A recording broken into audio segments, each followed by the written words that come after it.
Good evening students, कैसे हैं आप लोग। उम्मीद करता हूँ पढ़ाई अच्छी चल रही होगी। हम लोग पढ़ रहे थे स्टीरियो केमिस्ट्री, और स्टीरियो केमिस्ट्री के अंदर बच्चों हम लोग बात कर रहे थे ज्योमेट्रिकल आइसोमेरिज्म की, ज्यामितीय समावयवता की।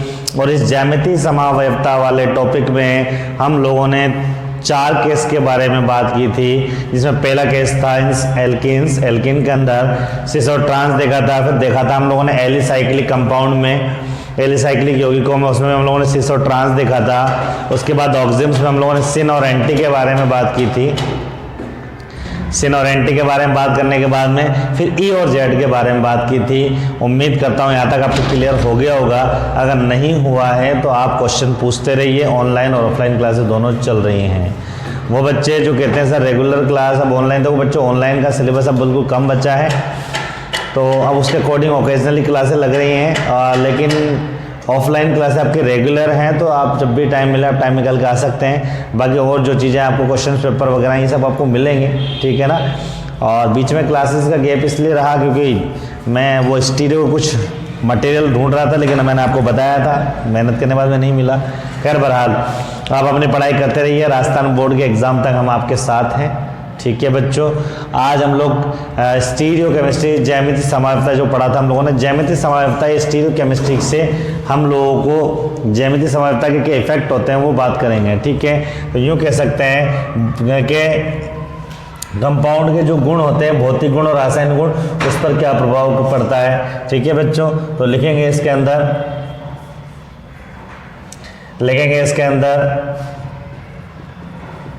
ज्यामितीय समावयवियों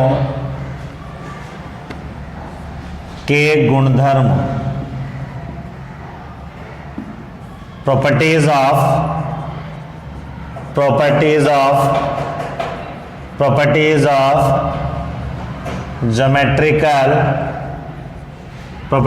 ज्योमेट्रिकल आइसोमर्स। देखिए बच्चों, ज्यामितीय समावयवता के बारे में आप जानते हैं कि जिनके अनुसूत्र समान होते हैं और ज्यामिति अलग अलग होती है। गुणधर्म की बात यह है कि हो सकता है कि जो ज्योमेट्रिकल आइसोमर होते हैं, जो सिस और ट्रांस होते हैं, हो सकता है उनके भौतिक गुण अलग अलग हों, फिजिकल प्रॉपर्टीज उनके अलग अलग हों, और यह हो सकता है कि उनके रासायनिक गुण अलग अलग हों, केमिकल प्रॉपर्टी लिखेंगे, कुछ नहीं भैया, केमिकल प्रॉपर्टीज अलग अलग हो। भौतिक गुणों में 2 चीजों की स्टडी करेंगे। एक बात करेंगे डाइपोल मोमेंट की बात करेंगे, द्विध्रुव आघूर्ण की बात करेंगे, और दूसरी बात करेंगे इसके अंदर एक डाइपोल मोमेंट की बात करेंगे, दूसरी बात करेंगे मेल्टिंग एंड बॉइलिंग पॉइंट की बात करेंगे, गलनांक एवं कथनांक की बात करेंगे, और रासायनिक गुण में 2 बात करेंगे, एनहाइड्राइड का निर्माण, फॉर्मेशन ऑफ एनहाइड्राइड, और दूसरी बात करेंगे H बॉन्ड हाइड्रोजन बंध के बारे में बात करेंगे। अभी लिखना कुछ नहीं है आपको। यहाँ मैं बात कर रहा हूँ कि भैया मेरे पास में तो ये वाला तो है, मेरे पास में CH3H, ये है मेरे पास में सिस 2 ब्यूटीन, अभी लिखना ये भी नहीं है, और ये मेरे पास में है ट्रांस, अपोजिट है ना भैया, एक ट्रांस 2 ब्यूटीन। तो मैं कहने का मतलब यह है कि इनकी अणुसूत्र तो समान है, ज्यामिति अलग अलग, इसलिए ज्योमेट्रिकल आइसोमर है। लेकिन अगर इन दोनों की बात करें तो इनमें भौतिक गुण, या तो भौतिक गुण अलग अलग होंगे या रासायनिक गुण अलग, और हो सकता है कभी कभी ऐसा भी हो सकता है कि भौतिक और रासायनिक गुण दोनों ही अलग अलग होते हैं। ये इसके ऊपर प्रभाव पड़ता है। समझ में आ गया आपको। लिखिए, इसके अंदर लिखेंगे भौतिक ज्यामितीय समावयव के गुणधर्म में लिखेंगे। लिखिए वे यौगिक जिनमें ज्यामितीय समावयवता पाई जाती है, वे यौगिक जिनमें ज्यामितीय समावयवता पाई जाती है, उनके भौतिक गुणों उनके भौतिक गुणों में या उनके भौतिक गुणों में या उनके रासायनिक गुणों में या दोनों में अंतर पाया जाता है, या दोनों में अंतर पाया जाता है। In geometrical isomer, the difference between found in geometrical isomer, the difference between found in physical properties, or in chemical properties, or in both properties,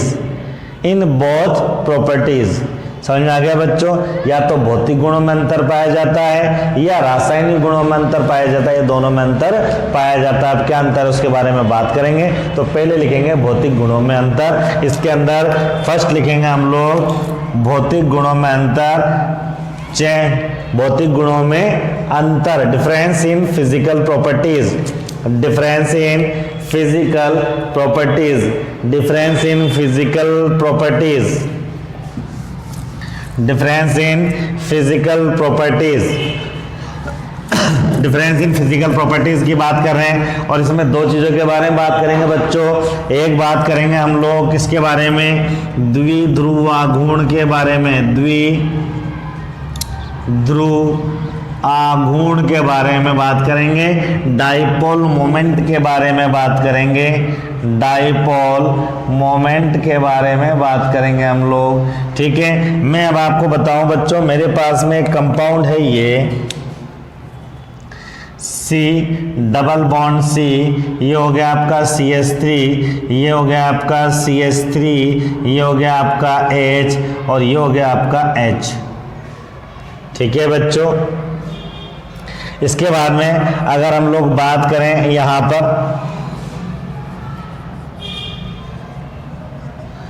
इसके बाद में अगर हम लोग बात करें इसकी C डबल बॉन्ड C, यहाँ लिख दिया हम लोगों ने Cl, यहाँ लिख दिया मैंने H, यहाँ लिख दिया मैंने H और यहाँ लिख दिया मैंने Cl। अब आपको बच्चों मालूम है यहाँ पर इसके अंदर, इधर इसके अंदर डाइपोल मोमेंट होगा, इधर इसके अंदर होगा डाइपोल मोमेंट, इधर ये इधर जा रहा है क्या, मतलब यूँ कह सकते हैं कि यहाँ पर कार्बन की विद्युतीयता क्या कह सकते हैं बच्चों इसके अंदर, कि यहाँ पर डाइपोल मोमेंट का जो डायरेक्शन है वो एक ही फ्लो में नजर आ रहा है क्या आपको। तो यूँ कह सकते हैं बच्चों कि जब डाइपोल मोमेंट यूँ कह सकते हैं बच्चों, जब सिस फॉर्म होती है इसकी, जब सिस फॉर्म होती है तो डाइपोल मोमेंट क्या होता है, ज़्यादा होता है। लेकिन ध्यान रखो बच्चों, इसके अंदर ये इसका डाइपोल मोमेंट होगा इधर, इसका डाइपोल मोमेंट होगा इधर, तो क्या होगा, एक दूसरे के अपोजिट डायरेक्शन में आ जाएंगे क्या बच्चों, ये एक दूसरे के अपोजिट डायरेक्शन में आ जाएंगे।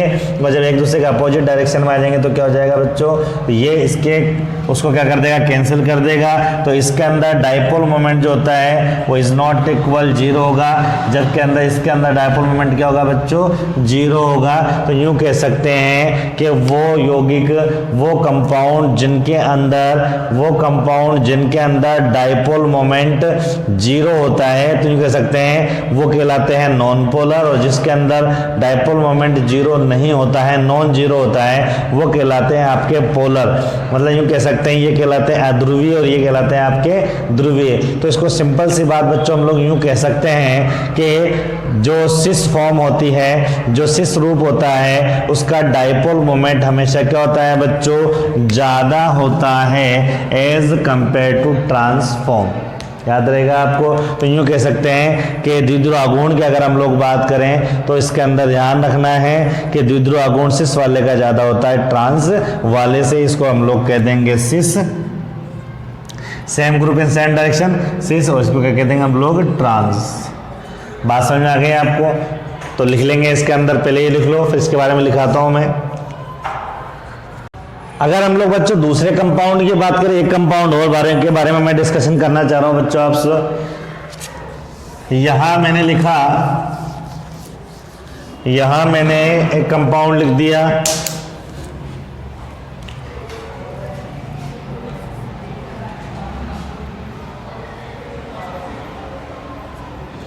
यहां मैंने कंपाउंड लिख दिया,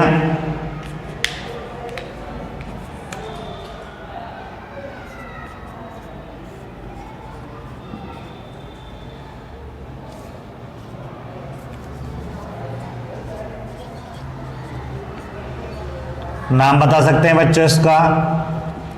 इसका नाम बताएंगे आप लोग मैलेइक अम्ल।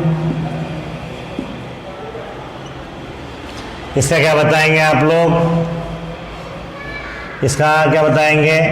ये मैंने लिख दिया C डबल बॉन्ड, ये COH, ये हो गया आपका H, ये हो गया आपका COOH और ये हो गया आपका H। अगर मैं इसकी बात करूं तो इसके अंदर डायपोल मोमेंट की जो डायरेक्शन होगी इसमें इस साइड होगी बच्चों, ठीक है, इसमें डायरेक्शन इस साइड होगी, तो टोटल डायरेक्शन का ऊपर ही जा रही है क्या, तो इसमें भी म्यूजिकल टू क्या हो जाएगा, इज नॉट इक्वल 0। लेकिन मान लीजिए इसमें डायरेक्शन इस साइड जा रही है आपकी, इसमें डायरेक्शन इस साइड जा रही है, तो टोटल म्यूजिकल टू क्या हो जाएगा, 0 हो जाएगा। तो एक बात जो आपको ध्यान रखने की बात है वो ये है बच्चों इसके अंदर कि जो सिस वाले होते हैं उनका डाइपोल मोमेंट ज्यादा होता है as compare to trans compound. बात समझ आ गई आपको? लिख लीजिए इसको एक बार जो मैं बोल रहा हूं, लिख लीजिए। वे यौगिक जो समकक्ष रूप में पाए जाते हैं, वे यौगिक जो समकक्ष रूप में पाए जाते हैं, वे यौगिक जो समकक्ष रूप में पाए जाते हैं का द्विध्रुव आघूर्ण विपक्ष वालों से अधिक होता है, विपक्ष वालों से अधिक होता है। The dipole moment of cis form are higher than transform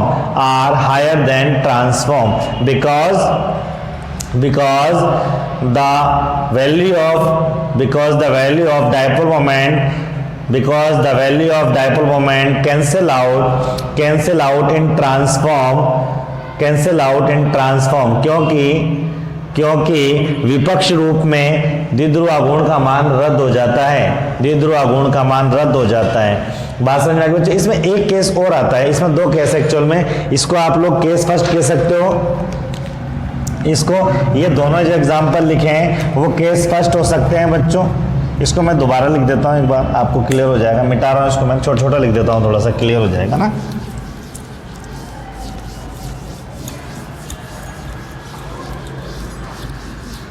मैंने यहाँ दो कंपाउंड लिखे, एक कंपाउंड तो लिखा मैंने ये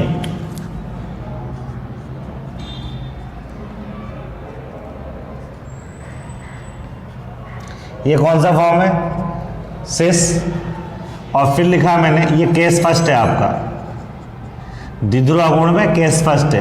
यहाँ लिखा C डबल बॉन्ड C, यहाँ लिखा मैंने Cl, इधर लिखा मैंने Cl, इधर लिखा मैंने H, इधर लिखा मैंने H। ये हो गया आपका ट्रांस।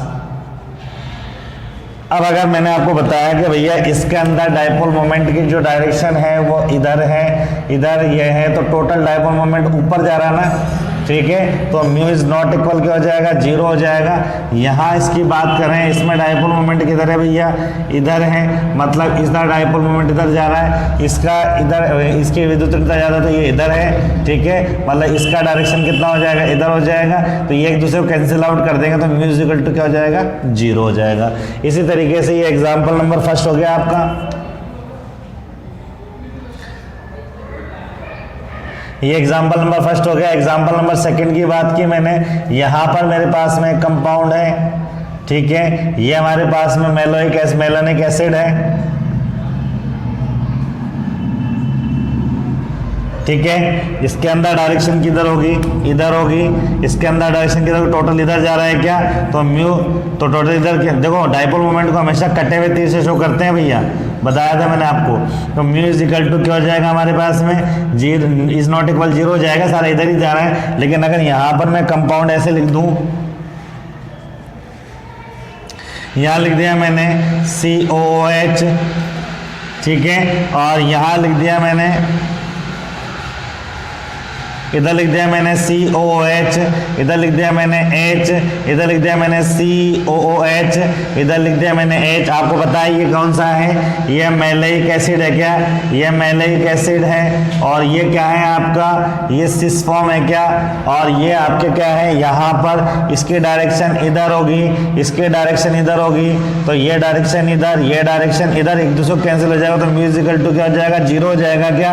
और जब 0 हो जाएगा तो इसको, इस कंपाउंड का नाम मालूम है क्या है, इसका नाम है फ्यूमेरिक एसिड। क्या नाम भैया, पहले आ चुका है फ्यूमेरिक एसिड, और इसके अंदर इसको कौन सी फॉर्म है, ये ट्रांसफॉर्म है। तो यूं कह सकते हैं कि डायपोल मोमेंट की बात आए तो डायपोल मोमेंट के अंदर आपको याद रखना है कि जो सिस वाली फॉर्म होती है वो हमेशा ज्यादा होती है किससे, ट्रांस वाली फॉर्म से। एक बात तो ये है इसके अंदर। दूसरी बात मैं बताना चाहूंगा, अगर आपको केस सेकंड की मैं बात करूं, अगर बच्चों मैं आपसे बात करूं केस सेकंड की, तो केस सेकंड के अंदर क्या है बच्चों, केस सेकंड के अंदर अगर हम लोग बात करें तो केस सेकंड में क्या है, मान लीजिए यहाँ पर कुछ डिफरेंट ग्रुप इस तरीके से हो, मैंने यहाँ लिख दिया C डबल बॉन्ड C, इधर लिख दिया मैंने C6H5, यहाँ लिख दिया मैंने COH, इधर लिख दिया मैंने H, इधर लिख दिया मैंने H। ये कौन सी फॉर्म है बच्चों, ये आपकी कहलाती है, कौन सी फॉर्म कहलाती है, ये आपकी फॉर्म कहलाती है सिस। ठीक है, सेम ग्रुप सेम डायरेक्शन में ना, ये तो अलग अलग है, छोड़ दो आप, तो ये सिस फॉर्म कहलाती है। इसी तरीके से मैंने यहाँ पर एक कंपाउंड और लिख दिया C डबल बॉन्ड C, और यहाँ लिख दिया मैंने, यहाँ पर लिख दिया C6H5, यहाँ लिख दिया मैंने C, यहाँ लिख दिया मैंने OH, इधर लिख दिया मैंने H, और इधर लिख दिया मैंने COOH। अब देखो बच्चों यहाँ सेम ग्रुप सेम डायरेक्शन में, तो C से अपोजिट में तो क्या है बच्चों, ये ट्रांस है क्या। अब मुझे बताओ इसके अंदर तो डायरेक्शन क्या होगी, इसके अंदर आप कहेंगे सर इसके अंदर डायरेक्शन होगी, ये इधर खींचेगा, ये वाला ग्रुप, ये वाला ग्रुप इधर खींचेगा, मतलब इसके अंदर डायरेक्शन इधर आ जाएगी डायपोल मोमेंट की, ये इधर खींचेगा इलेक्ट्रॉन को, तो इसके अंदर डायपोल मोमेंट क्या आ जाएगा, इधर आ जाएगा, तो टोटल इधर ही आ रहा है क्या, तो म्यू इक्वल टू क्या हो जाएगा, इज नॉट इक्वल क्या आ जाएगा, 0 हो जाएगा। इसी तरीके से अगर हम लोग इसकी बात करें तो ये इलेक्ट्रॉन को ये इधर खींचेगा, ये इधर खींचेगा, तो इसका डायपोल मोमेंट इधर हो जाएगा, ये इलेक्ट्रॉन को इधर खींचेगा तो इसका डायपोल मोमेंट किधर हो जाएगा, इधर हो जाएगा। ठीक है भैया। अब आप खास तौर से इनके अंदर देखो तो ये इसको कैंसिल आउट करेंगे, लेकिन ये इसके जैसा थोड़ी है, जितना इसका पावर है उतना पावर इसका थोड़ी अलग अलग हो, कुछ ना कुछ तो डिफरेंस हो गई, क्योंकि अगर सेम ग्रुप, यहाँ तो क्या थे, दोनों सेम ग्रुप थे, दोनों का सेम पावर था, तो इसने इसको कैंसिल कर दिया। अब ये इसको कैंसिल तो करेगा या ये इसको कैंसिल तो करेगा, लेकिन बराबर नहीं करेगा, क्योंकि इसका पावर ज्यादा होता है, इसका थोड़ा सा कम होता है। तो कहने मतलब ये यहाँ पर भी म्यू इज नॉट इक्वल 0 ही आएगा। तो ध्यान रखना, ऐसी कंडीशन जिसके अंदर प्रतिस्थापी की बात करें हम लोग, ऐसा यौगिक जिसके अंदर प्रतिस्थापी की बात करें, अगर उसमें अलग अलग समूह पाए जाते हैं तो उसके अंदर इसका जस्ट उल्टा करना है, मतलब आपको ट्रांस वाले का ज्यादा करना है सिस वाले से, ये ध्यान रखना। जबकि इसमें क्या होता है, इसमें सिस वाले का ज्यादा होता है ट्रांस वाले से। ये केस फर्स्ट के अंदर आप इस तरीके से ये लिख देंगे सिस ग्रेटर देन ट्रांस, जबकि सेकंड वाले में आप दो लिख देंगे ट्रांस ग्रेटर देन सिस। दोनों का ध्यान रखना है। अच्छा, आप कहोगे सर ये डायपोल मोमेंट की डायरेक्शन आप कैसे बना रहे हो? देखो बच्चों, मैं बताऊं आपको, डायपोल मोमेंट अपने आप में एक टॉपिक है और जो 11वीं क्लास के अंदर आपने पढ़ा होगा, वैसे मैं आपको बता देता हूं कि विद्युत ऋणता जिसकी ज्यादा होती है, इलेक्ट्रॉन खींचने की पावर उसकी ज्यादा होती है। यहाँ पर क्लोरीन की विद्युत ऋणता ज्यादा, इसलिए इलेक्ट्रॉन अपनी तरफ खींच रहा है। ठीक है, यहाँ क्लोरीन की विद्युत ऋणता ज्यादा, इसलिए इलेक्ट्रॉन अपनी तरफ खींच रहा है। तो जब जिसकी विद्युत ऋणता ज्यादा होती है उस तरफ एरो बना देते हैं हम लोग। ठीक है, विद्युत ऋणता जिसकी ज्यादा होती है उधर एरो बना देते हैं। ये तो हमारे पास में इलेक्ट्रॉन खींचने का तरीका बता रहे हैं कि इलेक्ट्रॉन इधर से इधर जा रहा है, लेकिन डायपोल मोमेंट द्विध्रुव आघूर्ण की जब दिशा बतानी होती है तो उसको हम लोग कटे हुए तीर से शो करते हैं कि भैया वो इस तरीके से चल रहा है, ये तीर है यहाँ से, तो इससे इधर से इधर जा रहा है। ये डायपोल मोमेंट को शो करने का तरीका है। ठीक है, समझ में आ गया आपको? तो इसके अंदर यूं कह सकते हैं, मैं द्विध्रुव आघूर्ण पढ़ा रहा हूँ। द्विध्रुव आघूर्ण में मैंने आपको बताया कि अगर ग्रुप एक से, अगर वो सिस है, सिस वाले का ज्यादा होता है, ट्रांस वाले का कम होता है, क्योंकि ये इससे कैंसिल आउट हो जाता है। बात समझ में आ गई? लेकिन इसमें खास बात क्या है कि इसमें ट्रांस जो आपका है वो अध्रुवीय है, नॉन पोलर है, क्योंकि म्यू टोटली 0 आ रहा है इसका। तो इन दोनों में ये दोनों ध्रुवीय हैं, क्योंकि ग्रुप अलग अलग हो। जब ग्रुप अलग अलग होते हैं तो ध्यान रखना, ट्रांस वाले का ज्यादा करना है, सिस वाले का कम करना है। तो बिल्कुल आसान तरीके में मैं क्या बता रहा हूं आपको, जब ग्रुप एक जैसे होते हैं तो समपक्ष ज्यादा होता है विपक्ष वाले से, और जब समूह अलग अलग होते हैं तो विपक्ष वाला ज्यादा होता है समपक्ष वाले से। तो एक बात ध्यान रखना, ये अगर आपका ऑब्जेक्टिव फॉर्म में अगर छोटा अगर ऑब्जेक्टिव एबीसीडी वाले अगर क्वेश्चन आते हैं तो आप चूज कर लेना इसके अंदर। अगर वो 4 ऑप्शन देता है तो अगर सेम ग्रुप वाले देता है, जैसे ये दोनों सेम है ये दोनों सेम है, इस टाइप का देता है, तो आपको सिस वाले को ज्यादा करना है ट्रांस वाले से। सिस और ट्रांस आप पहचान ही लेंगे। लेकिन अगर किसी case by the way in case में ग्रुप आपको अगर अलग अलग नजर आ जाते हैं तो फिर आपको ये ध्यान रखना है कि भैया इसके अंदर जो डाइपोल मोमेंट होगा वो क्या होगा, ट्रांस वाले का ज्यादा होगा सिस वाले से। तो ये 2 केस हैं द्विध्रुव आघूर्ण के अंदर। तो हम पढ़ रहे थे भौतिक गुण, और भौतिक गुण में पहला पॉइंट हम लोगों ने पढ़ा द्विध्रुव आघूर्ण, और द्विध्रुव आघूर्ण में हम लोगों ने 2 केस पढ़े, केस फर्स्ट और केस सेकंड। अब इसमें आपको ज्यादा कुछ याद करना नहीं है, इतना से ध्यान रखना है कि भैया सिस वाला ज्यादा होता है ट्रांस वाले से इस कंडीशन में, और केस सेकंड केस फर्स्ट का हमेशा उल्टा ही होगा, ये ध्यान रखना। केस फर्स्ट हमेशा केस सेकंड का उल्टा होता है, ये आपको ध्यान रखना है। बोलो क्लियर हो गया आपको? चलें आगे। अब उसके बाद में सेकंड पॉइंट लिखेंगे इसके अंदर, कथनांक एवं गलनांक, मेल्टिंग एंड बॉइलिंग पॉइंट। तो सेकंड पॉइंट आ गया हमारे पास में मेल्टिंग एंड बॉइलिंग पॉइंट। मिटा दो इसको, स्क्रीनशॉट ले लो एक बार। भौतिक गुणों में सेकंड पॉइंट है हमारे पास में melting and boiling point.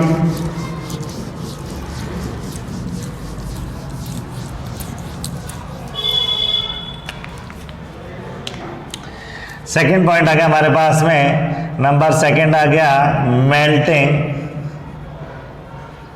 And boiling point. गलनांक एवं क्वथनांक। और मैं आपको बहुत इसको आसान कर दूं, इतना सा ध्यान रखना है आपका कि 2 केस पढ़ाए थे ना, उन दोनों केसों को उल्टा कर दोगे तो ये हो जाएगा। मतलब यूं कह सकते हैं, अगर इसके अंदर मैं बात करूं आपसे केस फर्स्ट की, तो उसके अंदर मैंने यहां एक कंपाउंड लिखा C डबल बॉन्ड C, यहाँ लिख दिया मैंने CH3, यहाँ लिख दिया मैंने H, यहाँ लिख दिया मैंने CH3, यहाँ लिख दिया मैंने H, ये C डबल बॉन्ड C, यहाँ लिख दिया मैंने CH3, यहाँ लिख दिया मैंने H, यहाँ लिख दिया मैंने H, यहाँ लिख दिया मैंने CH3। अगर मैं कथना गलना की बात करूँ तो वहां पर डाइपोल मोमेंट, वहां द्विध्रुव आघूर्ण मैंने बताया था सिस वाले का ज्यादा होता है ट्रांस वाले से। और यहाँ पर अगर हम लोग कथनांक की बात करें तो कथनांक में आप लोग ध्यान रखना, सिस वाले का कम होता है, किससे भैया, ट्रांस वाले से। अपोजिट है, इसका ध्यान रखना, डाइपोल मोमेंट के अपोजिट। अभी मैं बता देता हूं आपको, एक एग्जांपल तो ये लिख लीजिए, दूसरा एग्जांपल आप ये लिख सकते हैं।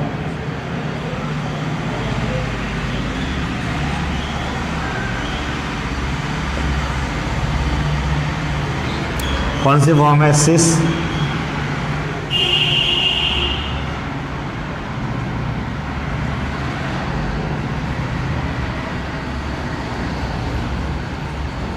ये कौन से फॉर्म है, ट्रांस।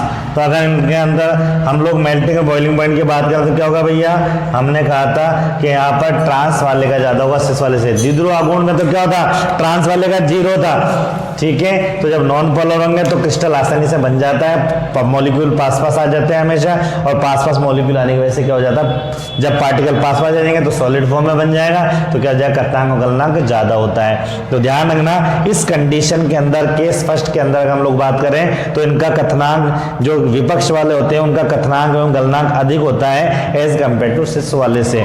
फिर हम लोग अगर केस सेकंड की बात करें तो ये इसका उल्टा हो जाएगा, ये हो जाएगा आपका केस सेकंड। और केस सेकंड के अंदर हम लोग बात करें बच्चों, केस सेकंड की अगर हम लोग बात करें तो ध्यान रखना है इसके अंदर वहां पर क्या था, उसका जस्ट उल्टा हो जाएगा। यहाँ लिख दिया आपने C6H5 COOH, यहाँ लिख दिया आपने H, यहाँ लिख दिया आपने ठीक है। H इसको क्या कहा था आपने, सिस कहा था। समान समूह समान, ये तो अलग है। समान समूह समान दिशा क्या होता है, सिस होता है। अगर मैं इसी को यहाँ लिख दिया मैंने C डबल बॉन्ड C, यहाँ लिख दिया C6H5, यहाँ लिख दिया मैंने H, यहाँ लिख दिया मैंने COOH और यहाँ लिख दिया मैंने H, तो इसको क्या कहा था मैंने भैया, ट्रांस कहा था। और इस कंडीशन में क्या होता है बच्चों, यहाँ पर मैंने बताया था कि इस कंडीशन में होता है ट्रांस वाले का ज्यादा होता है सिस वाले से डाइपोल मोमेंट, तो यहाँ पर सिस वाले का ज्यादा हो जाएगा कतरांक गलनांक ट्रांस वाले से। यूँ कह सकते हैं सिस ग्रेटर देन ट्रांस हो जाएगा इस केस के अंदर।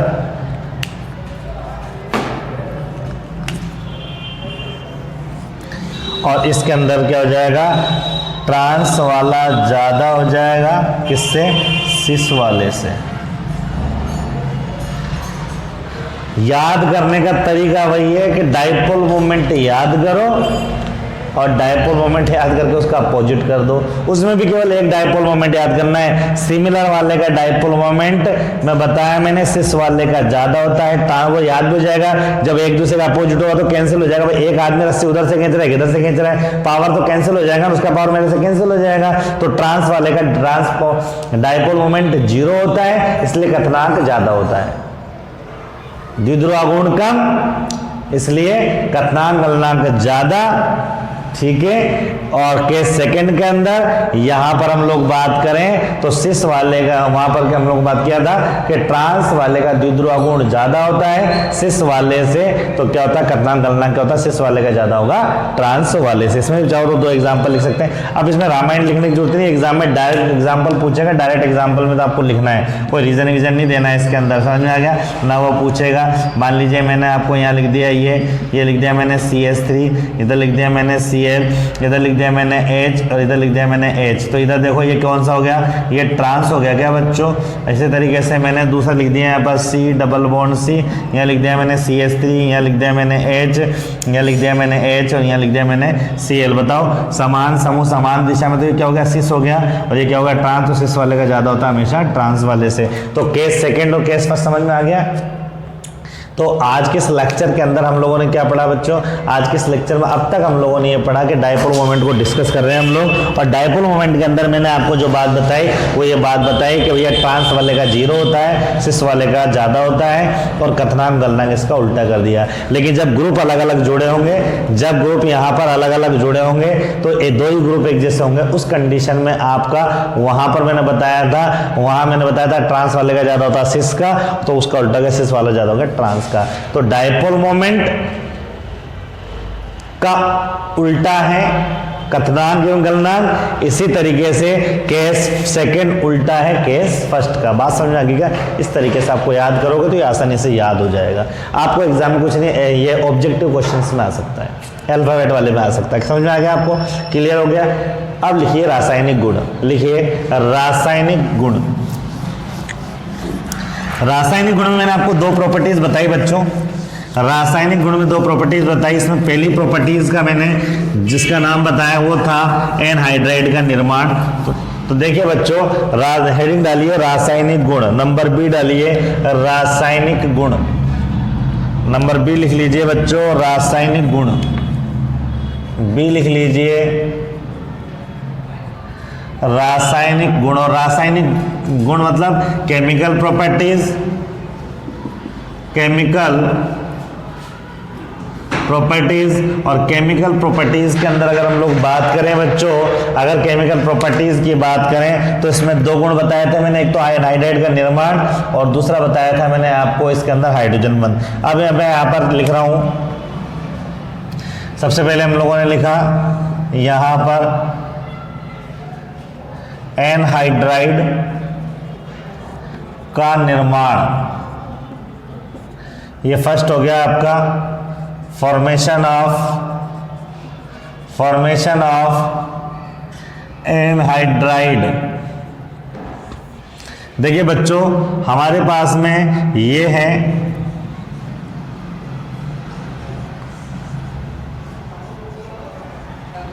इसका नाम बता सकते हैं आप, कहेंगे सर इसका नाम हमको मालूम है, मैलिक एसिड। मैलिक अम्ल नाम है इसका। फिर मैंने यहां लिखा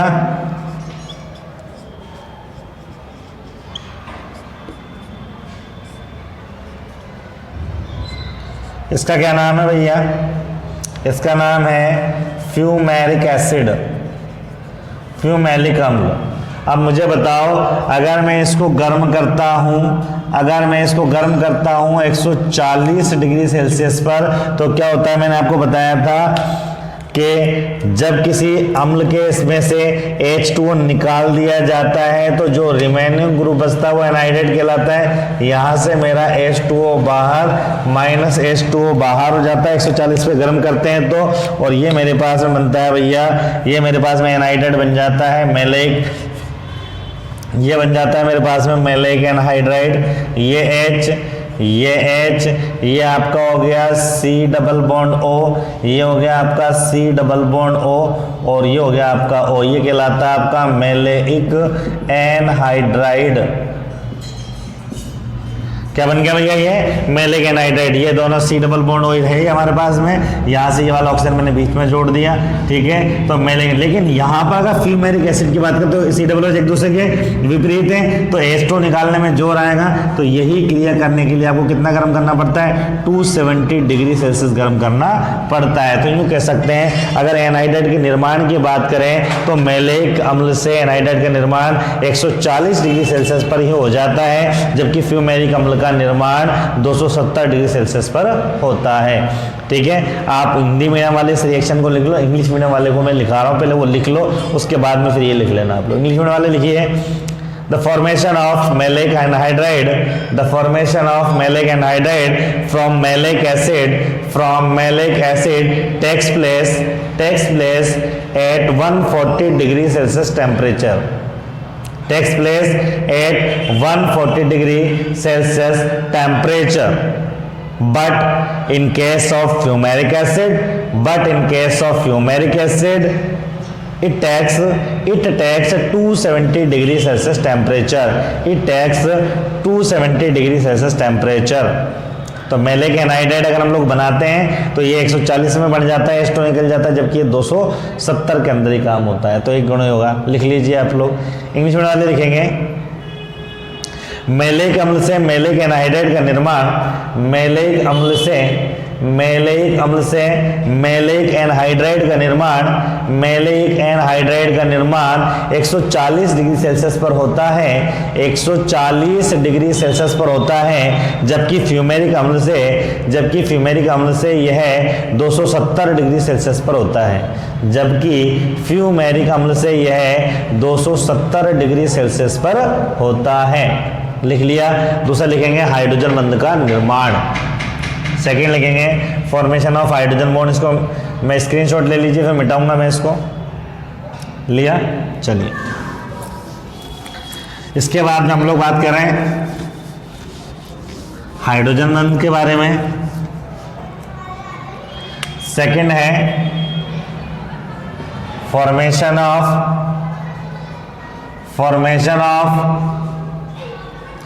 H2 बॉन्ड, हाइड्रोजन बंध का निर्माण।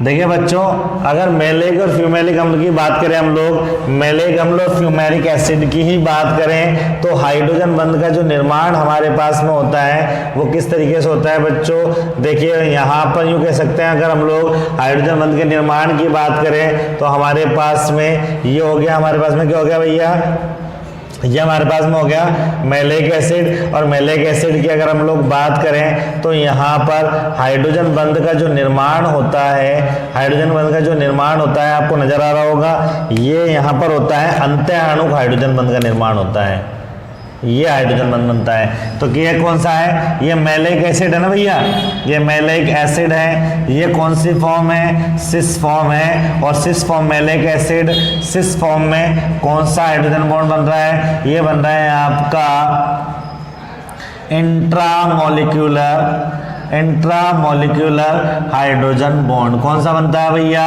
इंट्रामोलिकुलर हाइड्रोजन बंध बनता है। ये मैलेइक अम्ल है, मैलेइक अम्ल है बच्चों। ये आपकी समपक्ष रूप है, ये आपका समपक्ष रूप है। और इसमें जो बॉन्ड बन रहा है वो कौन सा बन रहा है भैया? ये बन रहा है अंतः अणुक। कौन सा भैया? अंतः अणुक हाइड्रोजन बंध का निर्माण होता है। तो मैलेइक अम्ल में हाइड्रोजन बंध का निर्माण अधिक होता है। जबकि अगर फ्यूमेरिक एसिड की बात करेंगे तो ये फ्यूमेरिक एसिड मेरे पास में ये हो जाएगा बच्चों, ये हमारे पास में फ्यूमेरिक एसिड हो गया, यहाँ पर ये हो गया। ठीक है बच्चों, यहाँ हमारे पास में फ्यूमेरिक एसिड की अगर हम लोग बात करें तो ये हमारे पास में फ्यूमेरिक एसिड हो गया। और यहाँ पर जब हाइड्रोजन बंध बनते हैं तो यहाँ पर हाइड्रोजन बंध हमारे पास में कैसे बनेंगे भैया बच्चों? यहाँ पर ये वाला हाइड्रोजन बॉन्ड बनता है इस तरीके से। ठीक है, समझ में आ रहा है आपको? हाइड्रोजन बंध बनता है इधर से। यहाँ एक और आपका फ्यूमेरिक एसिड जुड़ जाएगा। ठीक है, समझ में आ रहा है? जोड़ के दिखाऊँ मैं आपको, जोड़ देंगे इसको, फ्यूमेरिक एसिड से जोड़ देंगे। ठीक है, क्या जुड़ जाएगा? ये हो जाएगा OH, ये हो जाएगा C, ये हो जाएगा आपका C double bond O। Sir ये तो हो गया आपका, ये OH हो गया, ये आपका OH हो गया। ठीक है बच्चों, ये आपका C डबल बॉन्ड O हो गया, ये C हो गया और ये H हो गया, A डबल बॉन्ड C हो गया आपका। ठीक है, यहाँ पर क्या आ जाएगा? ये आ जाएगा C डबल बॉन्ड, ये क्या है? फ्यूमेरिक एसिड है ना आपका, तो यहाँ पर ये आ गया आपका H और ये आ गया आपका C double bond O OH। तो यहाँ पर एक इधर जुड़ जाता है। और इसी तरीके से अगर इधर की बात करेंगे तो इधर आपका ये वाला ऑक्सीजन जुड़ जाएगा इस तरीके से। इसको मिटा दूँ पहले एक बार? ठीक है, इसके बारे में लिख लो पहले, इसको स्क्रीनशॉट ले लो, इसको लिख लो पहले एक बार।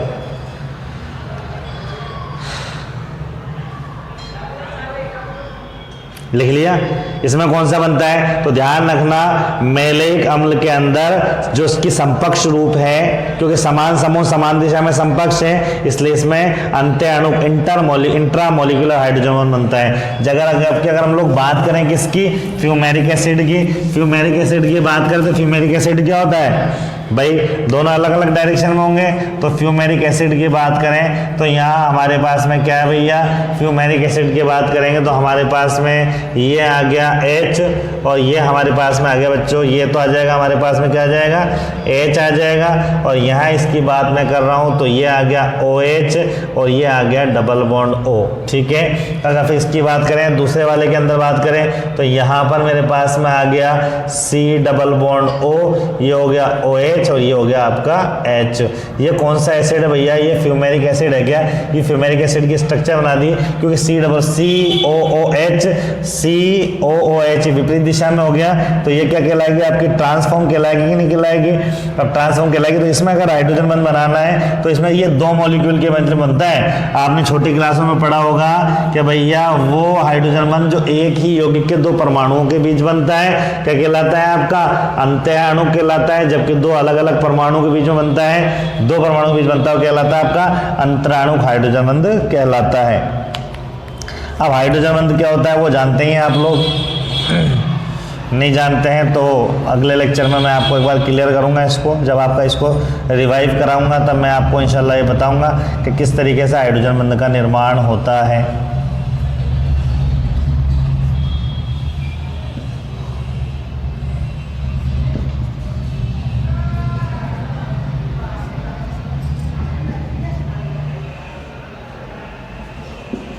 ये तो यहाँ पर आपके जो हाइड्रोजन बंध का निर्माण होगा, एक उधर जुड़ जाएगा, इधर चाहो तो इधर जोड़ दो आप। ठीक है, यहाँ पर क्या जोड़ोगे आप लोग? यहाँ पर इस तरीके से जोड़ दो। ये हो गया आपका, यहाँ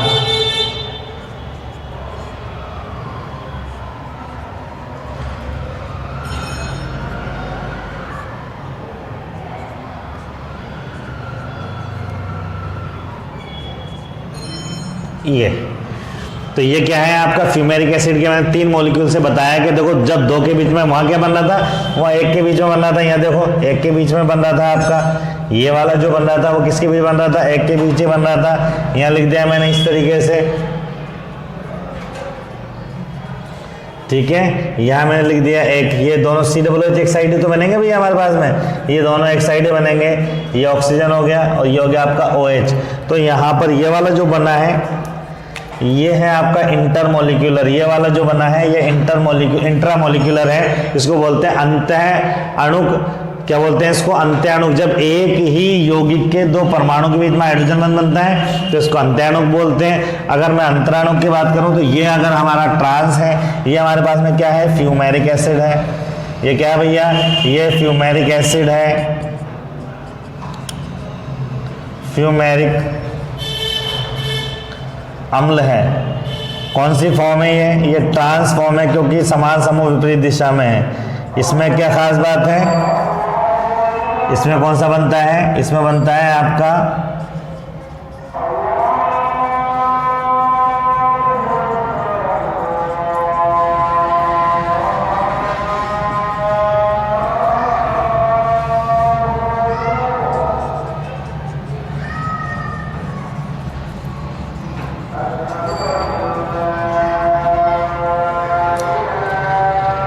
समझ में आ गया, अजान हो गई बच्चों। तो अगले लेक्चर में मिलते हैं, चारों के बारे में रिवीजन करेंगे। अब इसको लिख लीजिए आप, अगले लेक्चर में इसका डिस्कशन करेंगे, चाहे तो स्क्रीनशॉट ले लीजिए। मिलते हैं अगले लेक्चर तक, धन्यवाद।